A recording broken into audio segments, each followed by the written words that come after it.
Okay, so welcome to this evening's webinar on tests and exams for picture thinkers, the right recipe for dyslexic success. Presented this evening by me, Richard Whitehead, as Director of Davis UK and Ireland. And our mission is to empower those who think and learn differently. So first of all, just a brief word about me. I am a former special educational needs coordinator. For 6 years, I was the SENDCO in a leading British independent secondary school, where I was responsible for access arrangements and for coordinating one-to-one learning support across a team of 8 learning support teachers, a number of whom had familiarity with Davis, and typically in the course of a week, we were delivering around about 100 individual sessions. Okay, many of mine being rooted in the Davis approach. I'm a linguist for my sins. I speak a few European languages. And I'm also a Davis Dyslexia facilitator, trainer, and director. So a lot of my time is spent delivering formal intensive Davis solutions, Davis programs, about which I'll say a little more towards the end of the webinar, one-to-one to children, teenagers, and adults who think and learn differently from the mainstream. And I also run the Davis operation in the UK. The Davis approach is based on Ron Davis's book, The Gift of Dyslexia, Why Some of the Brightest People Can't Read and How They Can Learn.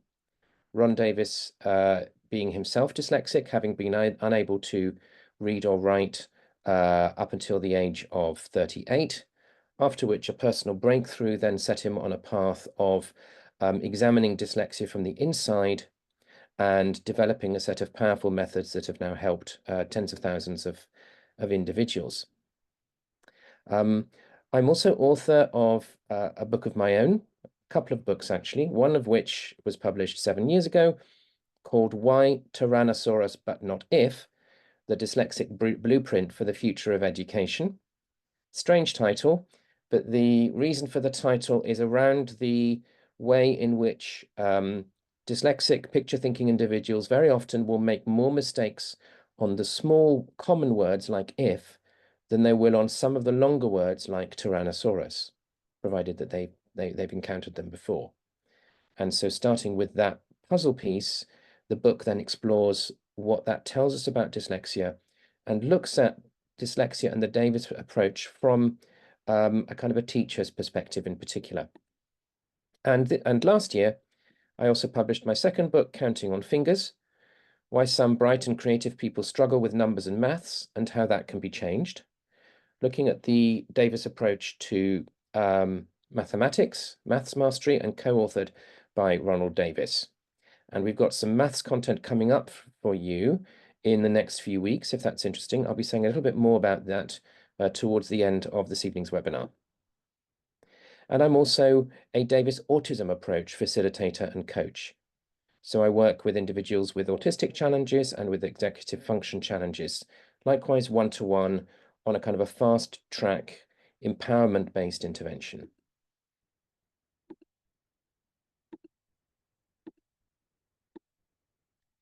So now I'd like to ask for a word about you, because we're in a webinar. We can't bring you all on camera. There are a lot of you here. There are nearly 100 of you here at the moment. We can't bring you all on camera and to ask you to talk about yourselves, but what we can do is have you, if you're willing to, is to respond to a little poll, which I'm going to pop up onto the screen now. Okay. So what you shouldn't have now on the screen is a little poll, which it would be really helpful to us if you were willing to fill that in. That will just give us a little bit of information about how many of you, came to us through word of mouth, through online channels, social media, and also how many of you are parents, how many of you are teachers. Oh, I'm seeing a kind of it's interesting, a kind of almost a level pegging of parents with teachers, although actually parents are now in the lead, actually fairly significantly in the lead now on the poll. That's really interesting. So I'm going to leave that up while you continue to fill in that if you would like to do so. That's extremely kind of you. And as you do so, I'm going to just say a word about something that we're going to be offering at the end of the webinar. Okay. In fact, I will just wait for a moment for, as I see most of you have now filled in the poll. So I'll just allow that to get completed, and then we can just switch our focus on to what's going to happen at the end of the webinar. That's great. Okay, we've got a pause now. So I think most of you who wanted to fill in the poll have probably now done so. Okay, so we have a concept that we go with at the end of our webinars. A webinar is all very well, but it's a little bit impersonal because I can't see you and you can't directly come on and ask questions in a kind of an informal sort of context. Okay, so here's what we do at the end of a webinar.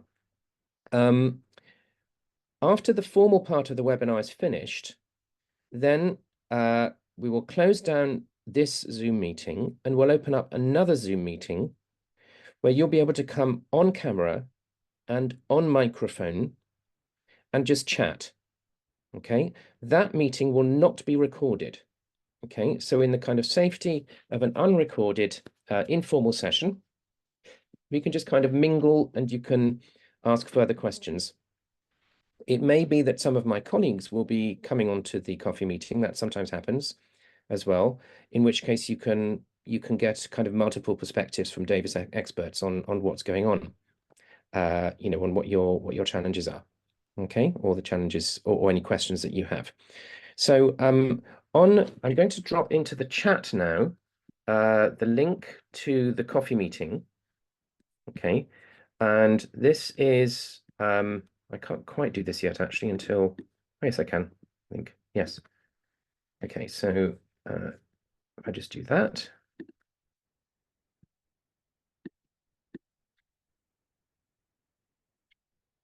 See if this works. Okay, so you should in a moment see coming into the chat a link to a page on our website where if you open up that page or bookmark that page, then after the webinar, if you go straight to that page, you'll be able to use the Zoom link on that page to get straight into the coffee meeting. Okay, so I will close down this webinar at the end in about a little less than an hour's time now, and then I will open up the page that's on there. Okay, and there's no obligation, but if you would like to join for an informal chat after the webinar, then we will be there for you to do that. So it would be a bit like in the olden days, you might have gone to, if you went to a public lecture somewhere, then you're sitting in the audience, you're watching the lecturer speak, and at the end, everyone breaks off for coffee or tea and biscuits and a chat, and then you can kind of have an informal chit chat. So this is the sort of idea that we're looking at here. Okay. Now, I think we've got most of the answers now to the poll. So I'm going in a moment now to close the poll. And here we go. And the results are rather interesting. I might just share those and then you'll be able to see them. Okay, so this is just what you're telling us about yourselves. Perfect. Okay. Now, so let's get started. By the way, the link to the coffee meeting, I will put that into the chat again at the end of the webinar. Okay, so if you don't manage to catch it before, then you'll have another chance at the end. Okay. So I want to start by inviting you to take part in an exercise. I'm going to say a number of phrases, and I want you to notice how you feel when you hear each phrase. If you want to, you can close your eyes as we're going through this. Okay, so here comes the first phrase. Tropical fruit. Next one. Tax inspection. Roller coaster ride. Best holiday ever. Forgotten passport. Birthday treat. Now, most likely, some or all of you experienced a mixture of emotions during that exercise. And this is despite the fact that probably nothing of significance changed in your physical environment during the exercise. If you did experience shifts in feeling, feel free to drop any comments about that into the chat. Okay. And if you did, it was your thoughts, your mental images and associations that gave rise to the feelings. Now, this is a key principle in what we're going to look at today, that our thought pictures alone are enough to shift our feelings, even when the physical reality around us has not changed. And dyslexics, as we know in Davis, are typically vivid picture thinkers. Therefore, in many cases, they get vivid, strong feelings about their vivid, strong pictures. So a year or so ago, I conducted a post-program consultation with an 11-year-old boy who I'd worked with in the year prior to that. After his Davis Mastery for Dyslexia program, he had been consistently achieving high marks in school spelling tests. But then his marks started dropping, and one day he came home with a score of 3 out of 20, rather confused and upset. So during our consultation, which we did on Zoom, I asked him if he had had any unusual thoughts in his mind during that test. And he told me that he had suddenly realized he couldn't remember if he had brought his football kit into school that day. This thought gave rise to a feeling of worry. And the feeling of worry was enough to provoke in him the state that in the Davis methods we call disorientation. We'll come back round to discussing disorientation in more detail a little bit later in the webinar. But for now, sufficient to say that the state of disorientation scrambled his perceptions, took away his mental clarity, and caused him to make mistakes that he otherwise normally wouldn't. In addition, he told me that he had started to have the following recurring thought at the start of school tests. I hope I don't mess it up. I hope I don't mess it up. Now, let's do another experiment. If you're comfortable to do so, close your eyes. And now think of anything you like, but not a pink elephant. Think of anything you like, but not a pink elephant. What did you think of? Most likely a pink elephant, right?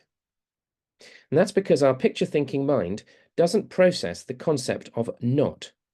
So when we tell it not X, it's going to think of, well, X. So when this boy tried to picture himself not failing the test, he pictured himself failing the test. And of course, the picture of failing the test comes with a feeling, which is an unpleasant feeling, which causes more disorientation, and so on. So here's what we did. I suggested to the boy that before his test, he do the Davis release procedure. This is a procedure that we teach in a Davis program that is a quick way to eliminate stress and to enter a calm emotional state that is present to the current moment. I also suggested to him that he use his Davis orientation point, about which we'll say a little bit more later, and his dial. And these are two other tools that we give during a Davis program. I also invited him there and then to remember all the previous occasions when he had got full marks or thereabouts. And as he did that, I asked him what feeling came with the pictures. He said a proud, confident feeling. I suggested to him that before the next test, and after checking his Davis tools, he think about those previous occasions and feel that feeling. And this is what I then received on WhatsApp from the boy's mother. The first message came 3 days before the second message. So I was asking then, hi, mother's name, how did son get on in that spelling test? And mother says, hi, Richard. He said he only got 3 wrong, but forgot to bring his book home. He also said he imagined that he was going to do well. I wanted to report back when I'd seen the book. Then I said, that sounds good. 3 out of how many? 15, he said. And I said, not bad. Mother says, very good indeed. Thank you for having a chat with son and with me. Then after the next test, a few days later, he got 12 out of 15 today, Richard. And I said, thanks for letting me know. So the same as last time, right? Mother, yes, I think so. I'm still working, but we'll look at his book. And then I asked, is he happy with the result? Mother, very happy.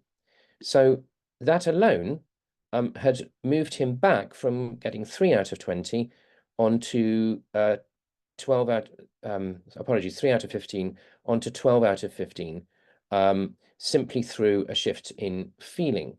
Okay, a shift in thought pictures, a shift in feeling, and the use of his Davis tools. This was the sort of result he had been achieving prior to those things going wrong before. But what we have here is just a piece of a puzzle. Okay, here are the other pieces that I know about, that in my experience lead a picture-thinking dyslexic learner to experience success in tests and exams. So first, a person needs to have had a positive experience of putting something into their mind, keeping it there, and then accurately retrieving it in a test situation. For picture-thinking dyslexics, it is all too easy to build up a repeated pattern of failure that then becomes a self-fulfilling prophecy. Once a picture-thinking dyslexic finds a picture-thinking way of preparing for a test or exam, the first successes they experience with that technique will start to buck the trend. Secondly, a person needs mental techniques during the test or exam itself that will protect them from developing anxiety or negative thought emotion cycles in what has previously been experienced as a stressful, unaffirming environment. This is where release and the other core Davis tools come in. Thirdly, a person needs to keep or gain a sense of perspective. Picture thinkers tend to relate very closely to their pictures, and a thought picture that is emotionally charged will often amplify out of all proportion to its actual place in the real world. However, the solution is not to simply tell the person, keep a sense of perspective. This could actually make things worse. In the Davis approach, there are ways of using plasticine clay to make all the elements of a situation in their proper relation to everything else. And I'll say a little bit more about this later. And fourthly, last but not least, a person needs enough conceptual understanding of the physical world to be able to measure and estimate time, because we're dealing typically with a test or an exam that is timed. So what do I mean by a picture thinker? Well, most children who naturally succeed academically have developed at an early age into what Davis we like to call word thinkers. Word thinking is the ability to think with the sounds of words in your mind. It's like having a voice in the head or an MP3 record and playback device that speaks the sounds of words to you in your mind, sometimes referred to as internal monologue or voice in the head. Okay, and phonic reading tuition, traditional phonic reading tuition is essentially based on word thinking. So by linking what are called graphemes to phonemes, letters to sounds, then blending, syllabizing, etc., a word-thinking child learns to hear what they are reading in their mind. But a picture-thinking dyslexic child typically doesn't, hence a reading problem. about which we'll talk on another occasion. By contrast, dyslexics tend towards picture thinking. They retain a strong connection with their mental imagery and often experience it very vividly, very powerfully. Whereas word-thinking children will often be good at memorizing, picture thinkers need to experience the truth of what they're learning and, ideally, have a direct experience of what they're learning. Going still further, dyslexics learn best when they use their own creativity to make their own version of what they are learning. So, when educating picture-thinking dyslexic learners, we need to shift our mindset. Traditionally, it has been assumed that a person's greatest learning resource is their memory. Children are taught facts that they are expected to learn and reproduce in tests. Yet memorization is a low cognitive function, and moreover, it is not a natural dyslexic strength.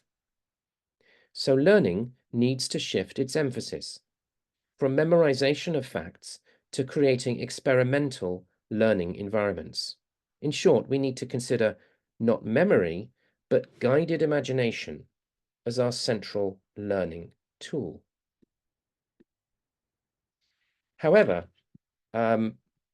tests are a reality of much formal education. So how can a picture thinker successfully prepare for a test using their imagination rather than their memory as their key learning tool?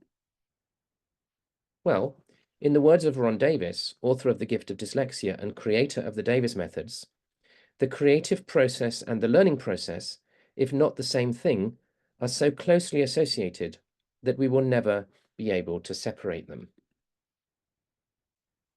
What dyslexia teaches us is that the highest quality of learning is a blend of three ingredients: the words that name the concepts we are learning, the images that depict those concepts, and the personal creativity of the person learning it. Effective learning for a test involves three stages: assimilation, taking the information in; storage, probably some form of note-taking or recording; and then retrieving it from your mind when you are actually being tested.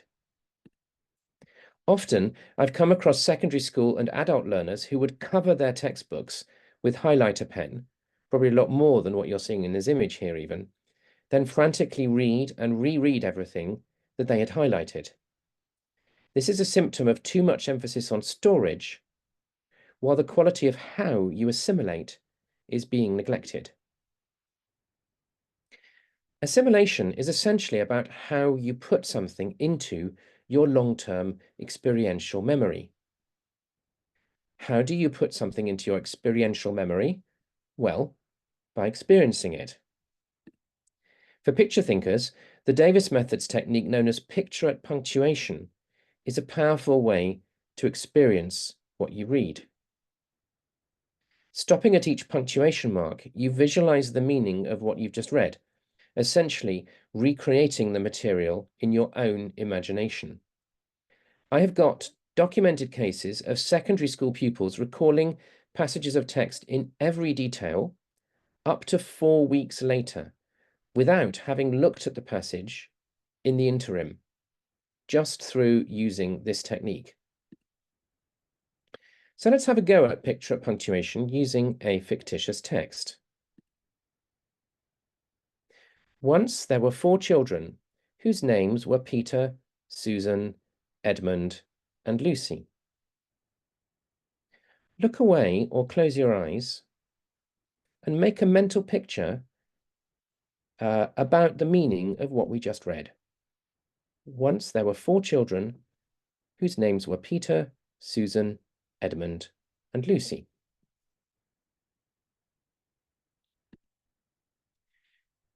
This story happened to them when they had to leave their home city.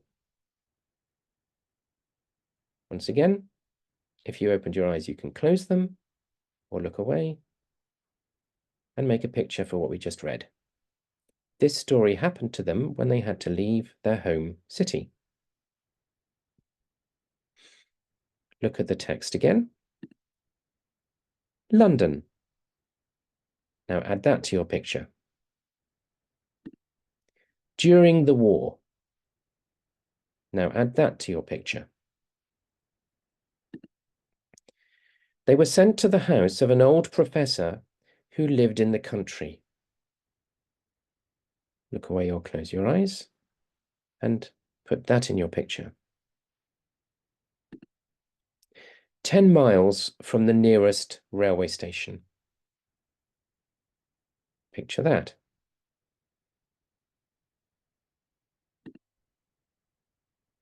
Okay. Now take a moment to recall your pictures about what you just read. Are they vivid? Are they clear? Are you likely to remember them when you wake up tomorrow morning and the next day? Feel free to drop into the chat any observations about that if you want to. Now, as I mentioned before, I have seen picture punctuation greatly enhance long-term retention of information. But what happens when we try picture punctuation on a text like this one? Atomic structure. Let's try this one now. All substances are made from atoms. Each atom is made of a nucleus. Containing protons and neutrons. Surrounded by electrons. Might be okay if you're familiar with chemistry, but what can block us from creating pictures from a text like this? Well, if we don't get pictures from a text like this, it will be about a lack of a real understanding of the individual terms and concepts contained in the text. Hence, if we apply picture punctuation to a text and it doesn't work, this gives us an opportunity to pinpoint and to diagnose what earlier pieces of learning have actually been missed on the way. You might have been sitting in the classroom when the teacher was explaining about atoms, nucleus, nuclei, protons, neutrons, and electrons, but you might not have taken it in. It might not have made sense to you.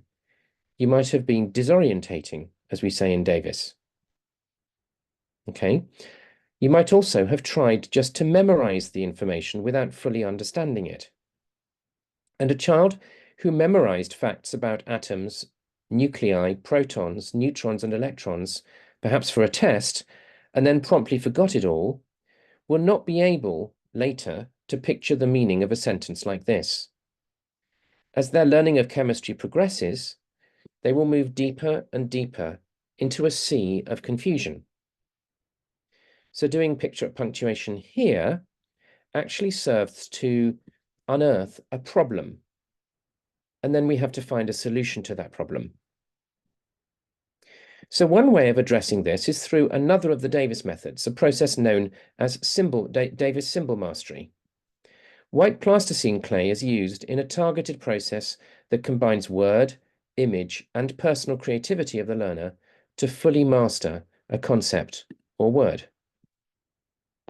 I have done work of this kind with many dyslexic Year 10 pupils who had been very confused by the structure of an atom. We've got a hand raised. Kim, I'm going to allow you to talk if that's okay.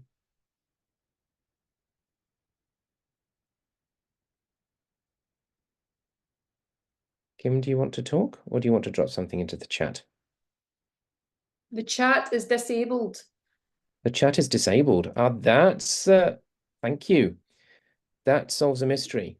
Okay, I'm so sorry about that. Maybe in that case we can that's a new one. We've had Q&A problems before. We haven't had chat problems before. There's probably nothing we can do about that mid-webinar, but if you want to drop anything into the Q&A that we can then look at later, then we can certainly do that. Kim, thank you so much for bringing that to our attention. Okay.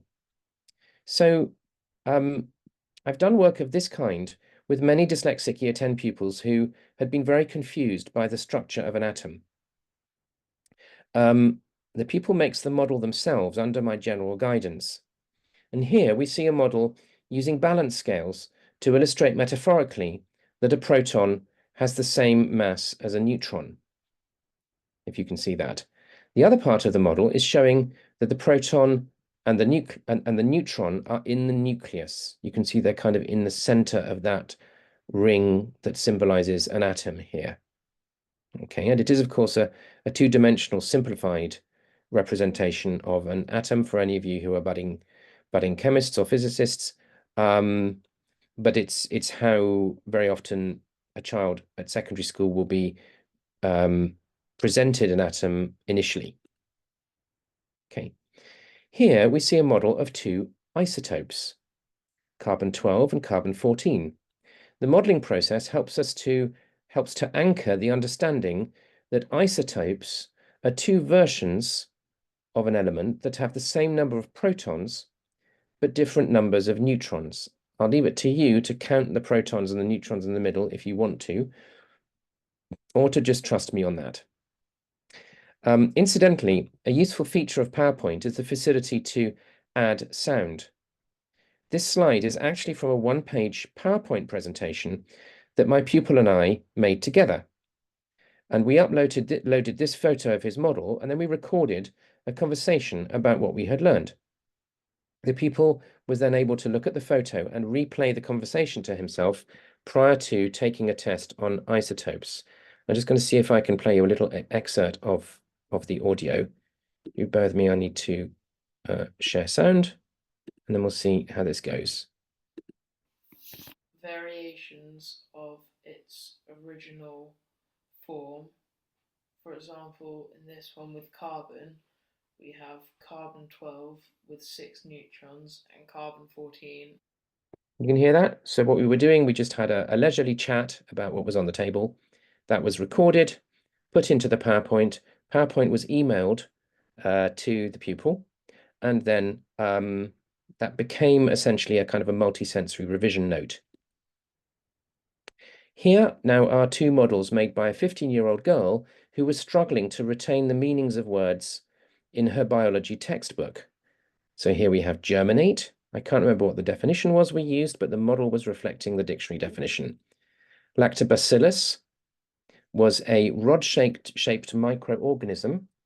You can see a little rod of clay underneath a magnifying glass here, representing a microorganism that can't be seen by the naked eye, that converts lactose as a sugar into lactic acid, and commonly thereby turning milk into yogurt.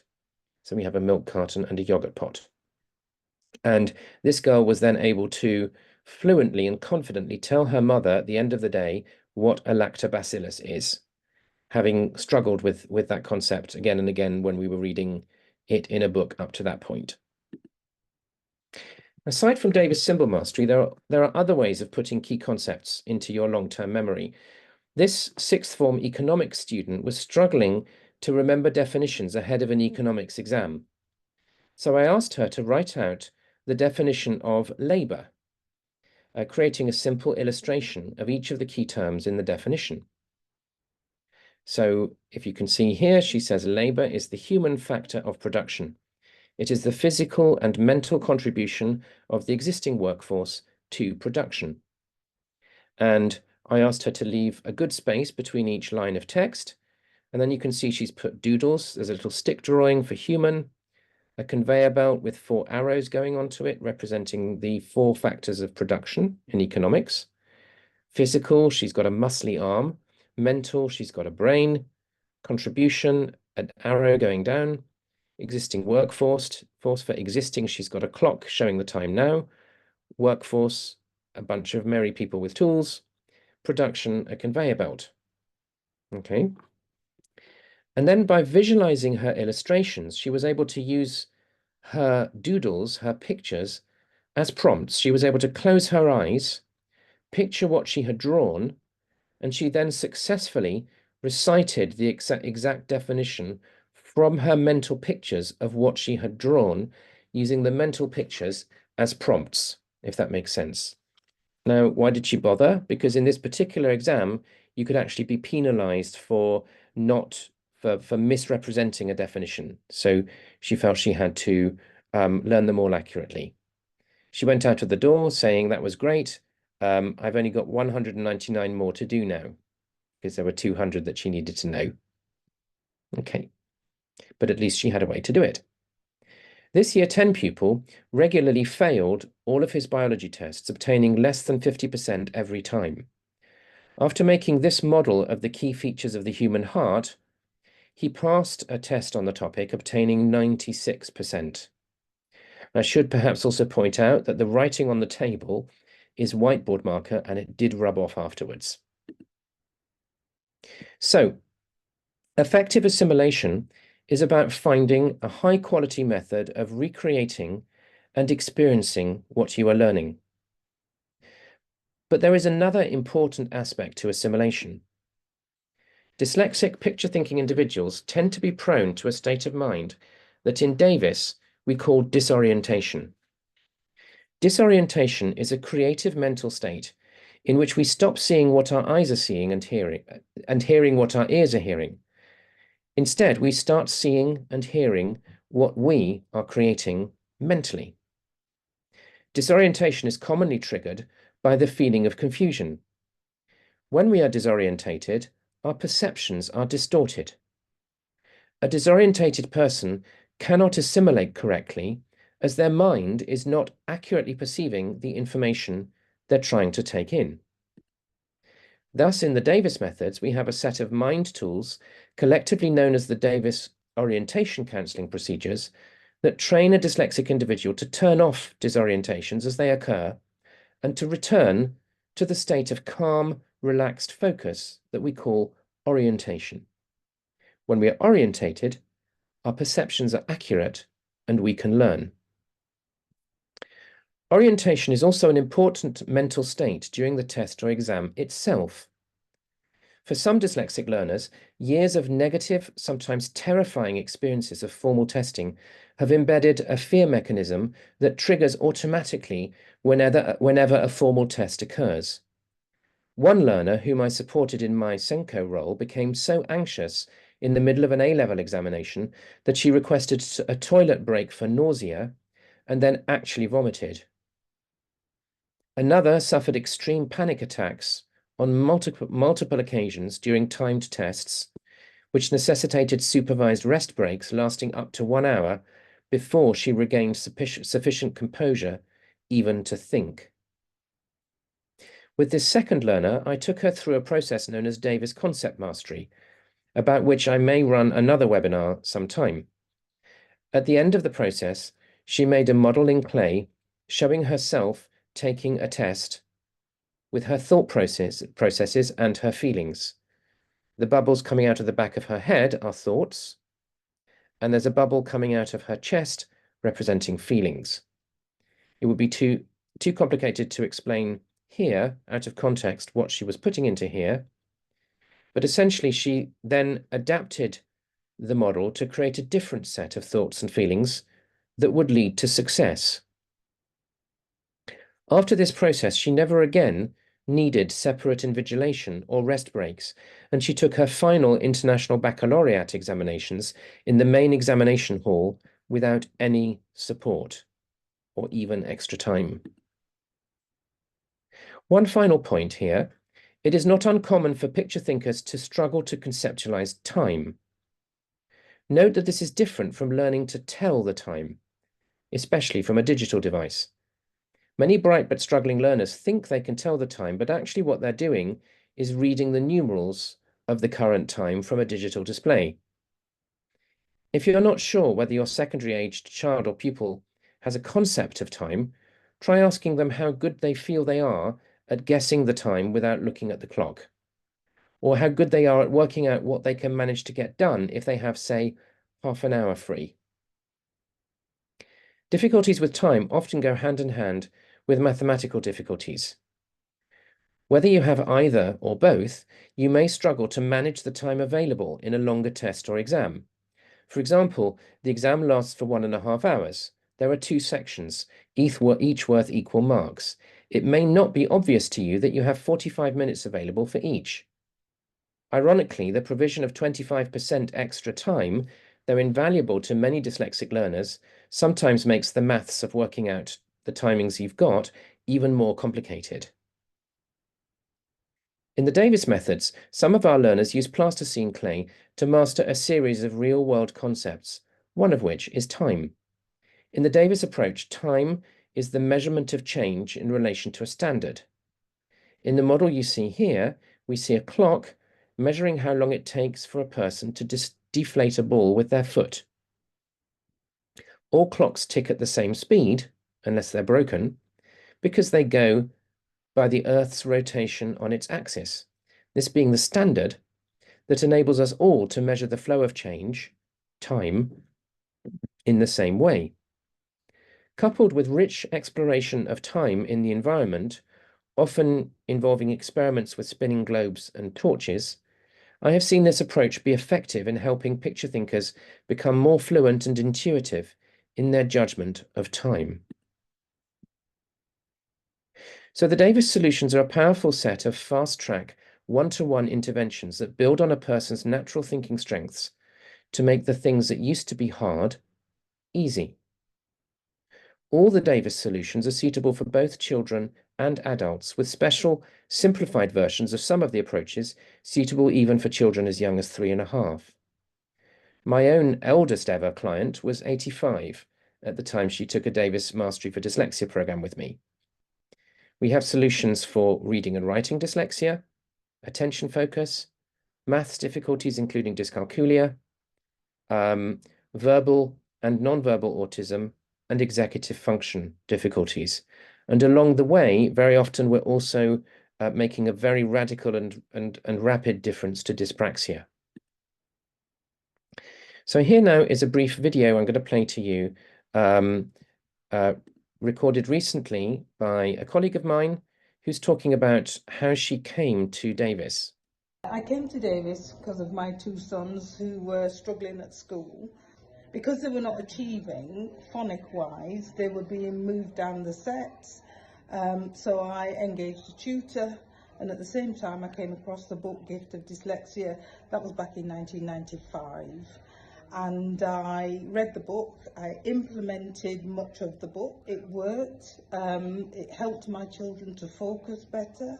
They've achieved really, really well. Both are highly academic people and at the top of their fields at the moment. What I love about Davis is the fact that the program is very gentle, it's very respectful. When I say that, it doesn't make children totally dependent for years and years and years. Davis is structured so that the skills are learnt, the skills are rehearsed, and also that when they finish the program, they are usually fairly independent and can go on to become innovative and creative people within their own sense of the world. Okay, so you've done that. I came to... Okay, if you want to, you can join us on Zoom for the Davis Gift of Dyslexia workshop from the 13th to the 17th of May. And this is a 5-day induction into the full range of Davis dyslexia techniques, enabling you to try out the techniques on a loved one, friend, or other individual who's willing to experiment with you on what you've learned.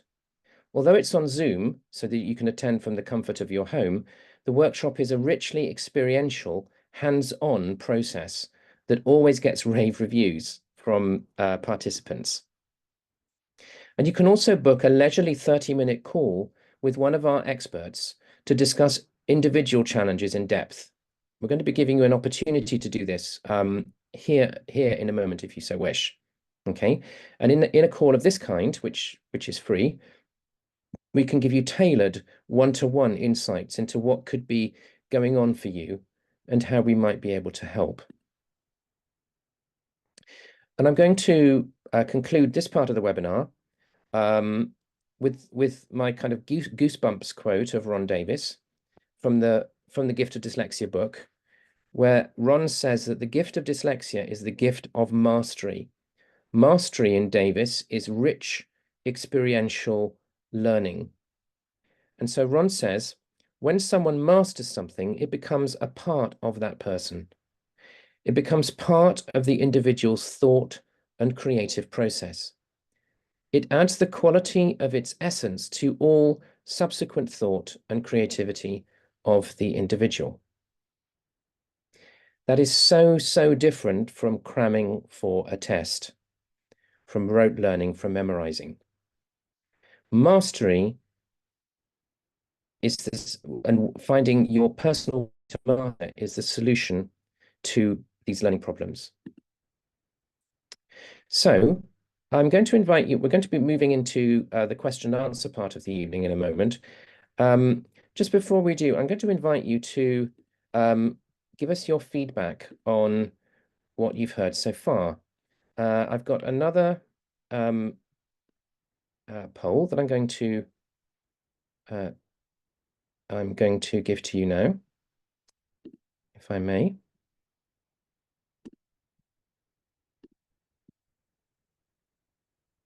Okay, so that's now come up, and this is going to give you an opportunity just to tell us what you think about this evening's webinar. We would love to hear from you on this. Also, how the content was presented. And as you scroll down, there's an opportunity for you to tell us any other areas of interest that you might like us to present about in the future. Okay, we will take that on board. And oh, interesting, we've got a lot of maths difficulties coming up, but also ADHD and reading and writing difficulties. And also, if you want to let us know now that you would like us to get in touch to have one of those leisurely calls with you about any aspect of any, of any sort of challenges that might be going on, then there's an opportunity for you to ask us to arrange this for you. And if you do, then we would just need your name and a way of contacting you, which could be an email address, a phone number, or both. And then there's also an opportunity to leave a comment if you would like to. So I'm just going to leave that up on the screen to give you an opportunity to fill that in as we move on to some questions. Okay, so I think we should, I'm not super familiar with this, but I think the poll is still up there and live, so you can still carry on filling this in as we move now into questions. And I'm so sorry about the chat. I can see that that was a problem. Okay.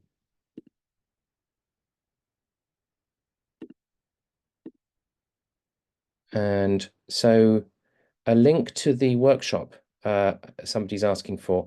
Very good point. If you can bear with me for a moment, I will drop that into the, I think I can chat with you, even if you can't chat with me. If that isn't the case, and if you're not seeing chat, then please let me know. Let me just see if I can drop a link into the workshop because that's been requested.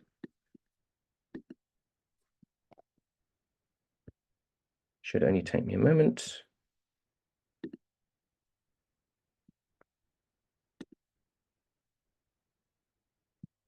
So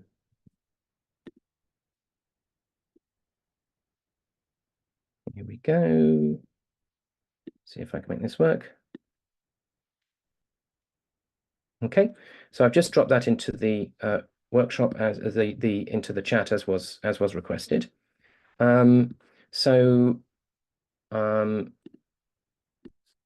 Hopefully that's worked. If that's not worked, then please just say in the Q&A that you can't see the chat.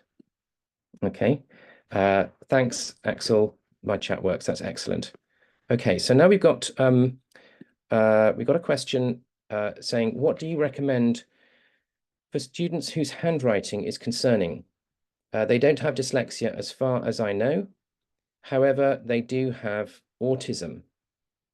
Now, that's an interesting topic. We might actually do a webinar on handwriting at some point. I have a colleague in the webinar at the moment who is quite an expert on this area.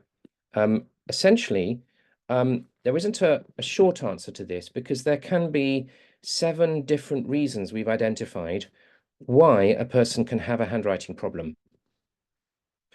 Some of those will relate to dyspraxia, and autism quite commonly comes hand in hand with dyspraxia. Therefore, that can be something that is going on. Okay, when that is the case, we then have we have a set of procedures linked in with the orientation tools that we have to deal with that. Kim, I'm just seeing that you've raised your hand, so I'm going to let you.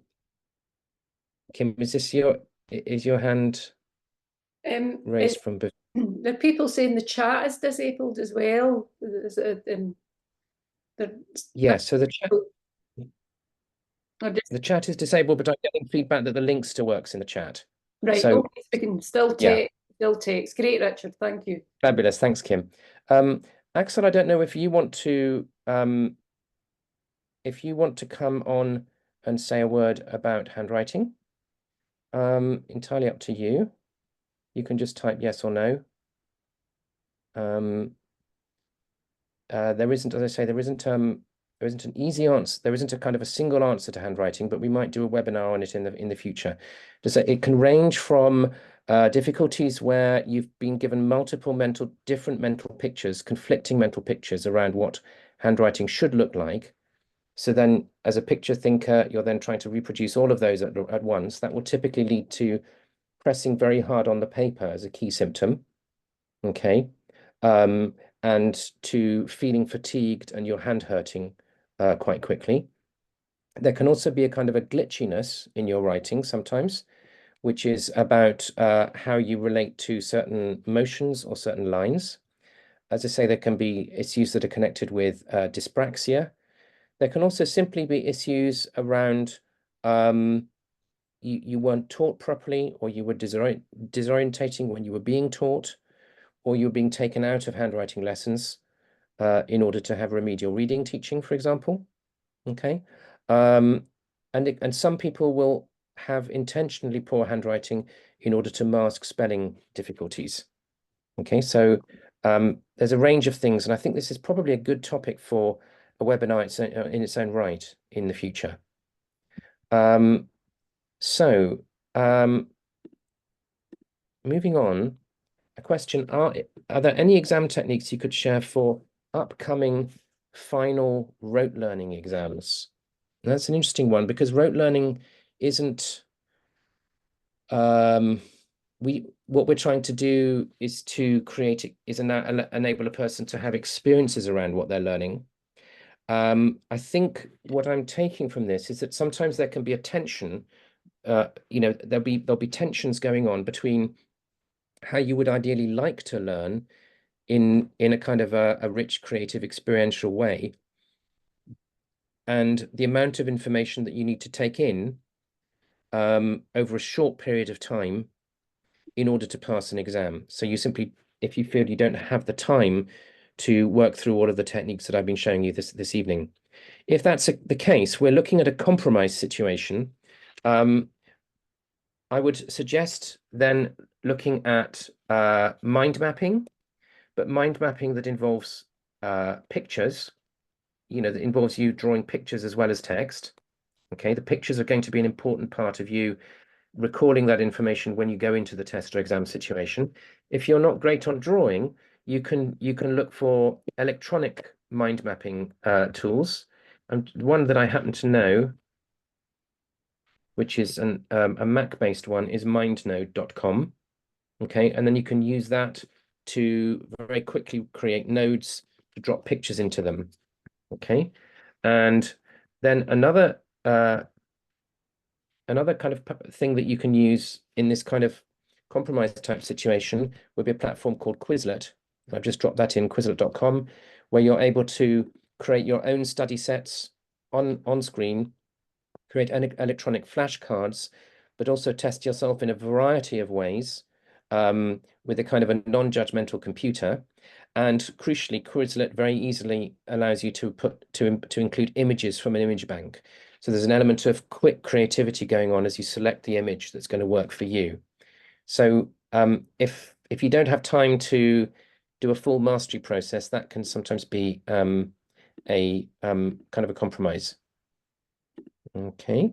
When is there an autism Davis autism approach workshop?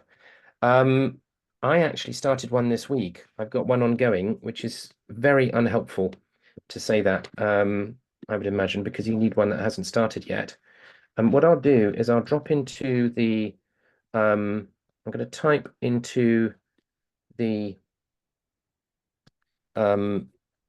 Q&A a link to the Davis Autism Approach website. And if you go to that, you can then go to workshops and you can go to the workshop schedule. And that's usually fairly straightforward to find. Any issues, let me know. Okay. And the last poll to complete, I think the poll is still up actually. The first one. I don't think I can bring the first poll back up, but I'm keeping this one up for now in case any of you are still answering it. But the person who asked that, yeah, that's wonderful. Okay. Question: what is the way to get extra time for autistic pupils who are having trouble with mock exams and past papers being finished under timed conditions? So getting extra time in the UK is not about sort of, you don't get it by having a particular label. You get it through a combination of two factors, one of which is what's called history of need or evidence of need, and the other is then kind of diagnostic scores. Okay. However, an autistic individual, actually thinking about it, might be able to get extra time on the basis of a diagnostic assessment from a psychologist. Okay, that would be something to speak to your special educational needs coordinator about. It would typically need to be, an assessment process that has been approved by the school. Okay, and it would need to be combined typically with what's called evidence of need. So there need to be teachers in the school who have seen that individual struggle when they weren't given extra time, for example, not finishing tests. Okay.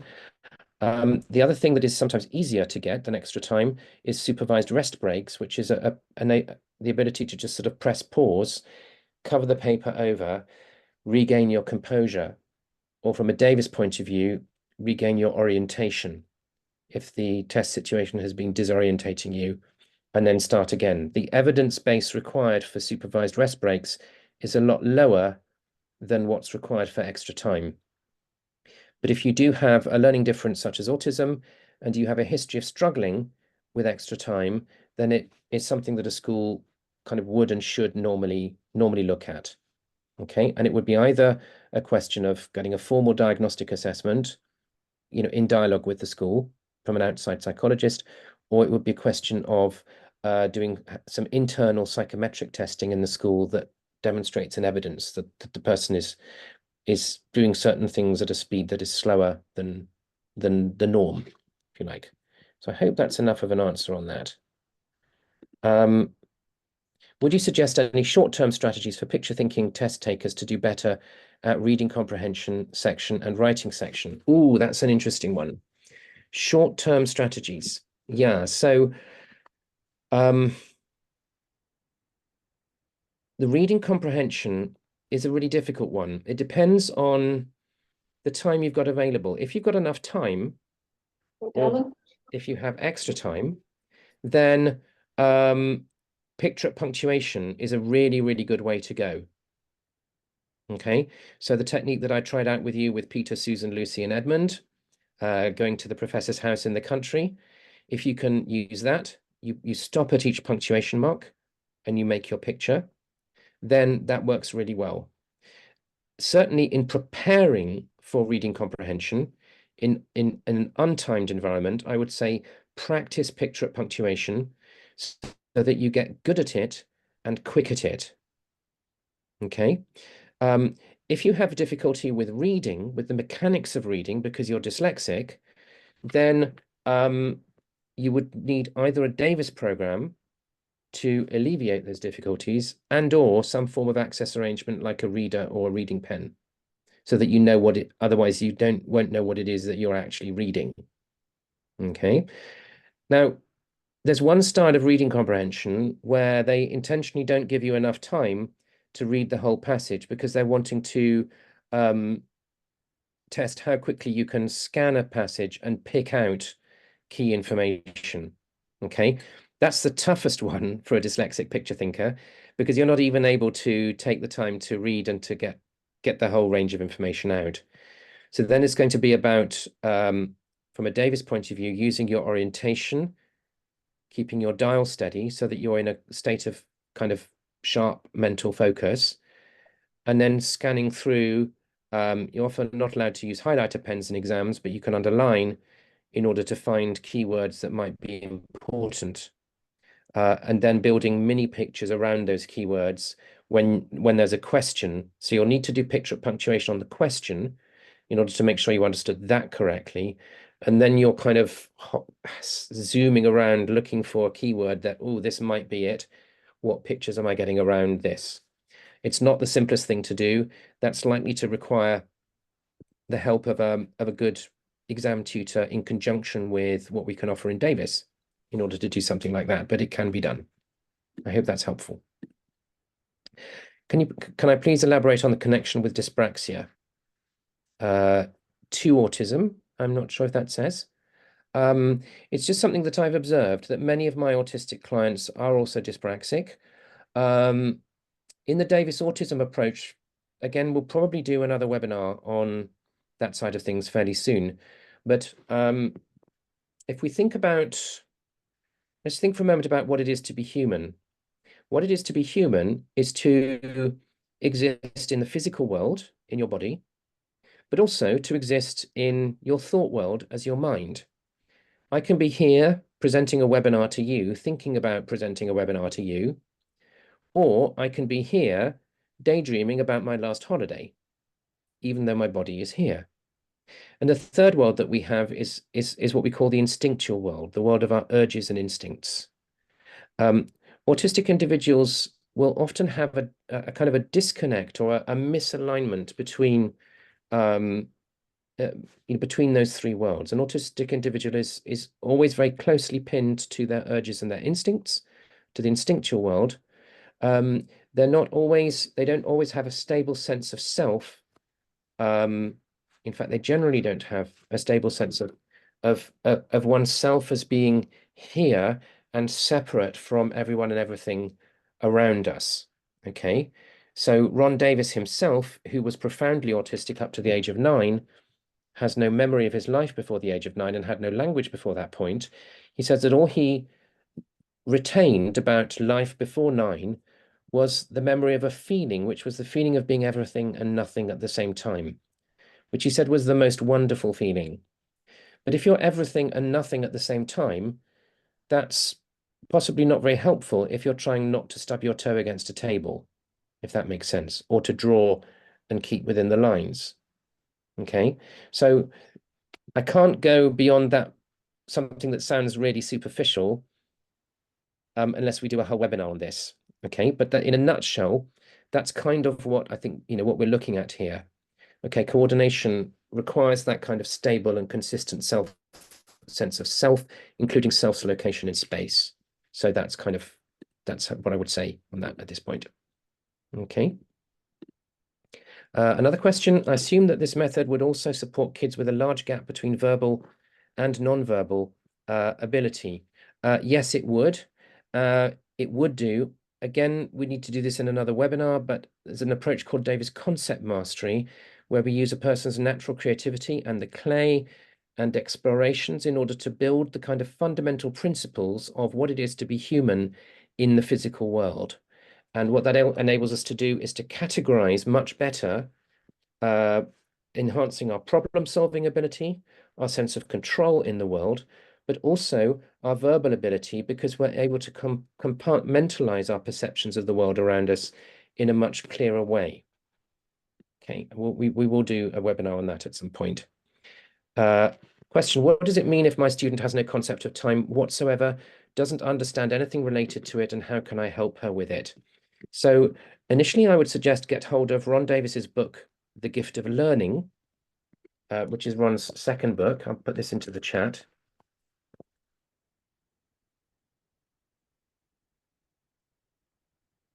And also my own book,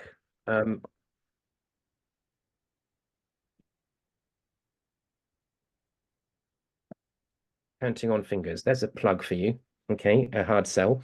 But my own book, Counting on Fingers, I'll just put that into the answer, has a kind of a scripted. Both books will show how we work with concepts such as self, change, consequence, cause, effect, before, after, in a Davis program, and then building up to the concept of time in the clay, doing real world explorations. And my own book gives a kind of a sample script as to how you might do that process in the clay and with other apparatus in order to help a person to switch on their sense of time. And you get very powerful results from that. I've seen a person's awareness of time switch on just like that on many, many occasions, like someone threw a switch. Okay, now we've got a question. The techniques you mentioned look brilliant, but clearly they take longer to work through. Clay modeling, how do you manage that with the volume of work children are expected to get through when revising for exams? Yeah, that is a difficult one. So earlier I answered, another question around compromises that we might do around mind mapping, electronic mind mapping, Quizlet.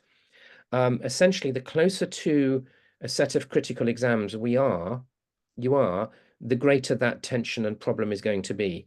A really good time to do a Davis program is kind of up to year 9. Often if you do one in year 9, then you're kind of really set then for the whole GCSE course on a kind of a correct path and a powerful path of learning. Doing it earlier also sets you up well. We've got some great videos on YouTube where people, so Axel, I remember you had a client called Sam, who, if you want to drop anything into the question and answers on Sam's story, then that would be wonderful. But essentially, individuals who've done a Davis program at age 11 and have then kind of gone from strength to strength around where things have gone for them from there. So it's like getting onto the right track. If you're 16, say, and you're in year 11, as we call it in the UK, and it's April, and you've got exams in May or June, then probably that isn't the best time to do a full-blown Davis program. You'll need to do some sort of compromising around, being as picture-y, as creative as you can. And then perhaps in the summer holidays, that would be a really good time to do this approach prior to moving on to the next phase of your education, if you're going to be doing that. Okay, so yeah, that's a very valid point there. Some people on the autistic spectrum can have hypermobility, low muscle tone, which can also affect handwriting. Yes, that's true. And I think that's just a comment rather than a question. So I'm going to just move on. My son is 11 years old. He's diagnosed with dyslexia, but well-versed in maths. He's showing disinterest to study a language and finding it difficult to read fluently. Can the Davis method correct this? Okay, very good question.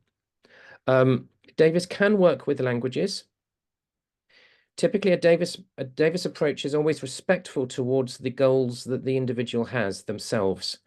You can't really work effectively with someone who isn't interested in achieving in the area that you're trying to give the person tools to achieve in.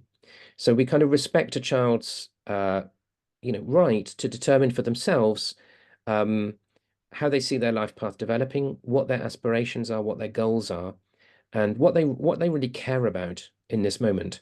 But I have seen cases where the normal Davis dyslexia approach can be applied in an adapted form to assist a person to learn foreign languages more easily. Question, I believe that these strategies are excellent. However, I do not think they're useful in assisting the dyslexic learners that are to write examinations.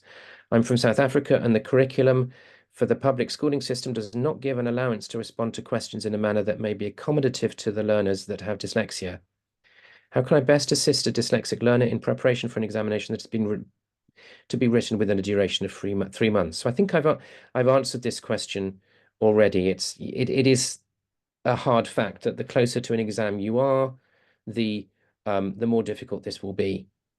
Getting into the right learning habits early, what that will do as an investment will be to reduce the amount of revision that you need to do later. So once if the information has gone in once properly, you won't need to spend ages overlearning it again and again. So it does balance out over time, but you do need that initial run up for that to happen. Is there a schedule of forthcoming webinars? We do have the next webinar scheduled. I'm going to bring this up onto the screen in a moment. In fact, it's going to be a webinar on maths. There will then be a webinar on another webinar on dyslexia and a webinar on ADHD and autism. They haven't yet been scheduled, but they will be in June. Do you think a free writing test is essential in an access arrangement for assessment for dyslexia? Dyslexia is a recognized impairment, yet unlike ASD and autism, the JCQ requires students to have 2 low scores before they can get extra time. It seems to me that cognitive overload and memory issues often go hand in hand for dyslexics, yet free writing isn't always tested. So the learning difficulties aren't always picked up and support provided in exams. I think that is a valid point. Another test that isn't always done, that I also find is quite crucial, is oral reading. Oral reading, accuracy, speed, and fluency. Often latent issues will be picked up there. And yes, the two test scores issues is an irritating one. Phonological processing speed or rapid symbolic naming is another one that is very simple to test for, that is sometimes overlooked, and that can also produce an additional score that can be helpful there. So my son has just completed 30 hours of Davis mastery. It is simply life-changing. We are working on his words every day, and the change we've seen is amazing. Thank you and your team for all that you do. Wonderful. Thanks. That's a lovely comment. How do I help my dyslexic daughter keep focused instead of getting distracted? So a Davis program will give your daughter the mental tools that will enable her to do that when she wants to. She would need to want to, but it will be easier for her to do so when she wants to. Great. Axel, you've put a link in. I'm hoping everyone can see the Q&A, but I'm just going to drop that into the chat in case you can't. Okay. And this is about a video from Fail to Pass in 8 weeks. Fabulous. Great. So thank you all. We've had an abundance of questions here. I'm going to end the poll now because I think we've got everybody who's wanted to answer has done so. And so we, I think, Dyslexic, have set ourselves a challenge. Apologies. I'm not sure how that happened. Okay, perfect. So on the 16th of May, we have another webinar, Maths Makes Sense Now. Okay, and I'm going to just drop into the chat the link to that. So if you want to get ahead, interestingly, we were nearly fully booked on this evening's webinar.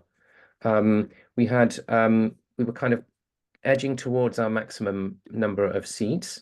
So if you want to get ahead and book in early, then you can use the link in the webinar chat in order to do that.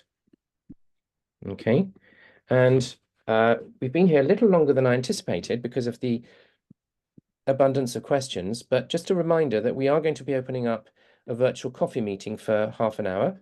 I've got a hand raised, so Mark, I'm just going to allow you to speak so that you can talk.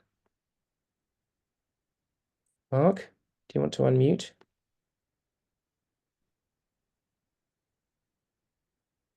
We've got something in the, no, okay. No, okay. So we have a virtual coffee meeting after this meeting. I will be there for half an hour for any of you who would like to join us there. And I'm going to just drop a link into the chat for the page where you will find the Zoom link that will that when you open it will take you into the coffee meeting. Okay, so that's just gone into the chat. Okay, And so, Mark, did you want to say something? No? Okay. So that will, if you click on that link, you need to click on that link before I close the webinar. Okay, because if I close the webinar, then the link is going to disappear. And Suzanne, yes, the webinar will be recorded. Okay, and a link will be emailed to you if you register. So I would say still register for it. Okay, and then you'll get the recording afterwards. Same as this evening. Okay, so if you want to join the coffee meeting, make sure that in the next kind of, I did a countdown from 5 to 0, and then I'm going to close the webinar. So make sure that within that countdown, you've clicked on the final link in the chat, you've opened up that page, and then you're ready to join us on the other side when we open up the coffee meeting. So thank you all for being here this evening. It's been lovely spending the time with you and seeing your questions. We're closing the meeting in 5, 4, 3, 2, 1. See you on the other side if you want to be there.